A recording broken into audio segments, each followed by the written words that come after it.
എൻ്റെ എല്ലാ കൂട്ടുകാർക്കും RJS വ്ലോഗ്സിലേക്ക് സ്വാഗതം. എല്ലാവർക്കും സുഖമാണെന്ന് വിശ്വസിക്കുന്നു. ഇന്ന് അമ്മ ഇവിടെ ഉണ്ടാക്കാൻ പോകുന്നത് നമ്മുടെ ഈ വർഷത്തെ നമ്മുടെ പ്ലാവിൽ കായ്ച്ച ചക്ക ഇറുത്ത് അതിനെ വറ്റലുണ്ടാക്കി ആണ് കാണിക്കുന്നത്. അപ്പോൾ അതിൽ നമ്മൾ എടുത്തിട്ടുള്ളത് ഇതിന് 1/4 കരണ്ടി ഉപ്പ്, പിന്നെ കുറച്ച് മഞ്ഞൾപ്പൊടി. ഇത് അധിക നേരം ഇരിക്കാൻ പാടില്ല, എങ്കിൽ ഇത് വലിഞ്ഞു പോകും. ഇത് പുരട്ടി ഉടനെ നമുക്ക് എണ്ണ ഒഴിച്ച് ഉണ്ടാക്കണം. അപ്പോൾ നമുക്ക് എണ്ണ അടുപ്പിൽ വയ്ക്കും.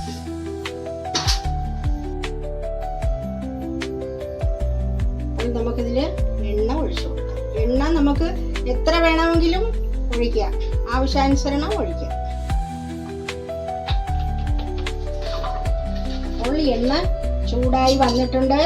നമുക്ക് ഇത് അതിലോട്ട് ഇടാം. ഇടുന്നതിന് മുമ്പേ പ്രത്യേകം ശ്രദ്ധിക്കണം, കൂടുതൽ സമയം ഉപ്പ് പുരട്ടി വെച്ചേക്കാൻ പാടില്ല. അതുപോലെ തന്നെ വിളവ് കുറഞ്ഞ ചക്കയായിരിക്കണം. പിന്നെ ചെറിയ കഷ്ണങ്ങളാക്കി മാത്രം ഇടണം, അല്ലെങ്കിൽ ഇത് മൂക്കാതെ വലിവലായി ഇരിക്കും.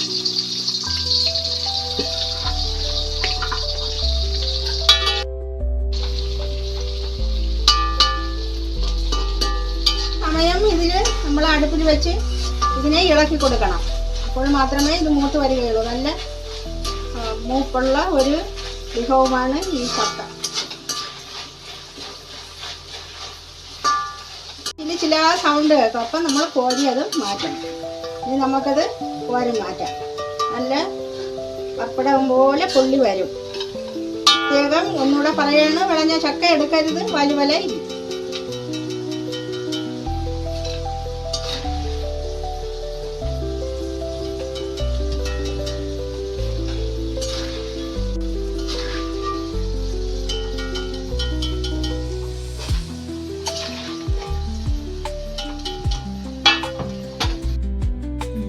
അപ്പോൾ കൂട്ടുകാരെ, ഇതുപോലെ ഇരിക്കും ചക്ക വറുത്ത് നമ്മൾ കോരി വെച്ചിരിക്കുകയാണ്. എല്ലാവരും ഞാൻ പറഞ്ഞ കണക്ക് ഇതൊന്ന് ഉണ്ടാക്കി നോക്കണം. എന്നിട്ട് കമന്റിലൂടെ ഇത് അറിയിക്കണം.